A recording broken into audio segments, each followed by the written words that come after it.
Hey, everybody, and welcome to the newly introduced off Camber News Blip, your only source for unbiased racing news. Now, let's get into it. First of all, as this global event continues on, like we knew it would, the Bathurst 12 Hour, possibly one of the greatest new events in sports car racing, has been canceled for 2021. Not postponed, but canceled. That'll shake up a lot of GT teams' plans for the season, but it also gives them more chances to prepare for races such as Sebring and the European season. So a little bit of a disappointment.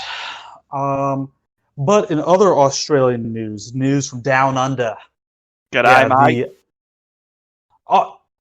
is that a dingo?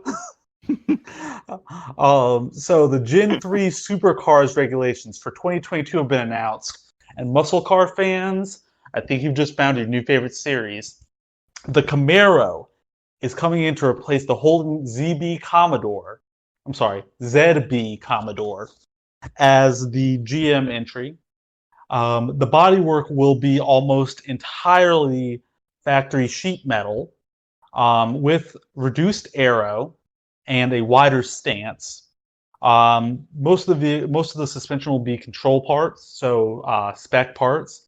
And although there's been some concern raised by champions such as Shane Van Gisbergen about how that'll affect the quality of racing, um, most of the racing community believes that this is a positive step forward and one that NASCAR should definitely take note of.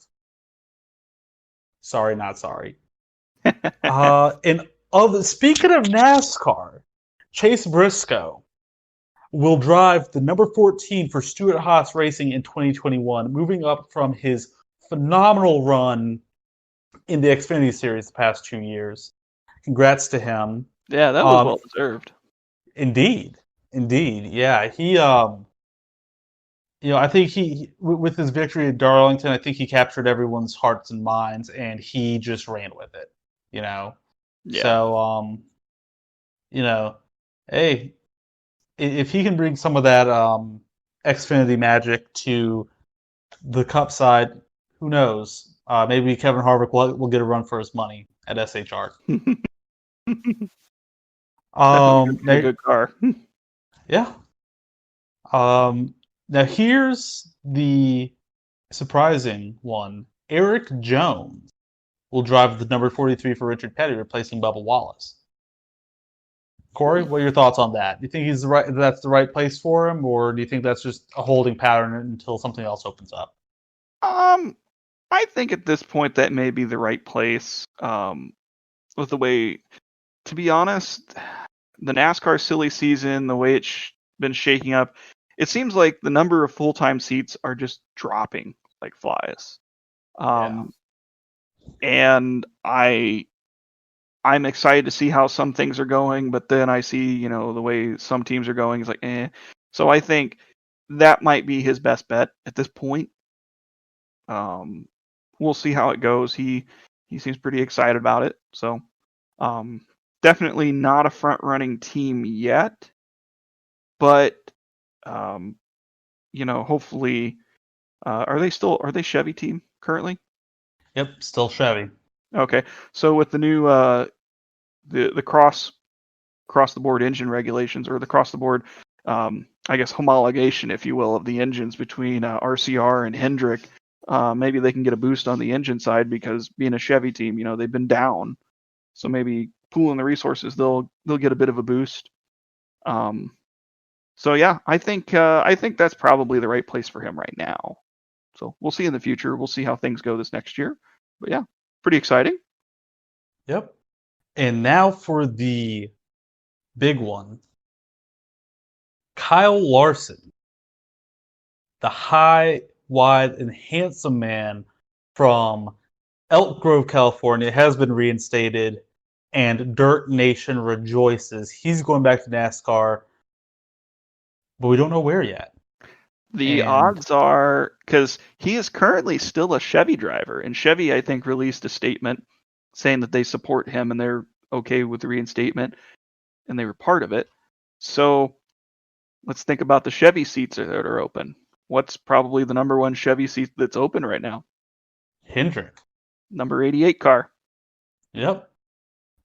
So that's kind of the odds-on favorite of where he may be going. It was rumored that he'd get the 48, but that was obviously stamped out with the movement of drivers. So that's pretty exciting, seeing him in some Hendrick equipment. And if we can get Chevys back up to full speed and pooled resources, just like with RPM and Eric Jones, that'll be an interesting ride. You know he's going to have a good car. So yeah. So and I'm proud of him for working through this, because that couldn't have come at a worse time. And really, yeah, it was just too much, too fast, and NASCAR I think they were in their full right to suspend him indefinitely, so to speak. But he's gone through all the proper steps. He's done a lot. He's done a lot off the books, I guess. Hasn't really been advertising what he's been doing, working with what is it, the Urban Racing League? Yep. And their teams. He hasn't been advertising that until very recently, when they came out and talked about it, and that was through a Chevy promotion, I believe. So I'm excited to see him back. He's a heck of a driver. He deserves a seat. I think he's learned his lesson. So let's see if he can be better than before. Be even better than before. So yeah. Well, there's a good shot for him. 2021 Bristol on dirt. Who knows? He might. That'll be exciting. I would love that. That'd be neat to see him just clean their clock, so to speak. Oh yeah. All right, and last but not least, F1 news. Magnussen and Grosjean leaving Haas. Magnussen has hinted at an IndyCar switch, but he does admit that the global situation is not conducive to that. So we'll wait with bated breath to see if we have yet another Formula One driver from. I want to say he's from Scandinavia. Yeah, we'll have to see if we get another one in IndyCar. And this might just be a throwback to the mid-'90s, those halcyon days of the kart championship with all the XF1 drivers. So it'll be interesting where he could end up. It's rumored that Grosjean may be going to Formula E, because apparently he was testing on the Mahindra sim rig. So that'd be a landing spot for Grosjean. And then who's going to take the Haas seats? That's going to be very key in this. And Haas being a Ferrari-line team, you got to think about who's in the Ferrari pipeline right now that's looking for a seat. What's the big name? Schumacher. Yep, Mick Schumacher.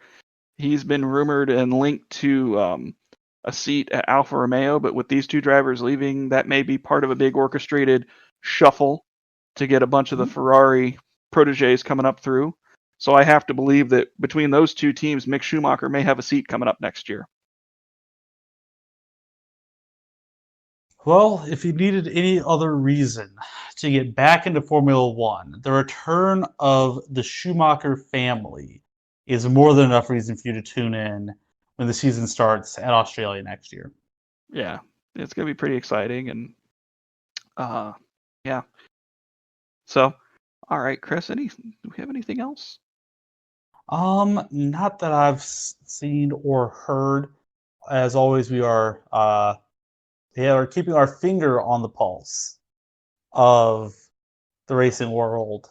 But yeah, no, I don't have anything else. All right, well, thank you for listening to us blip the throttle in our off-camber karting news blip. I've been Chris. And this is Corey. And we'll catch you on the flip side. Thanks, guys. Thanks.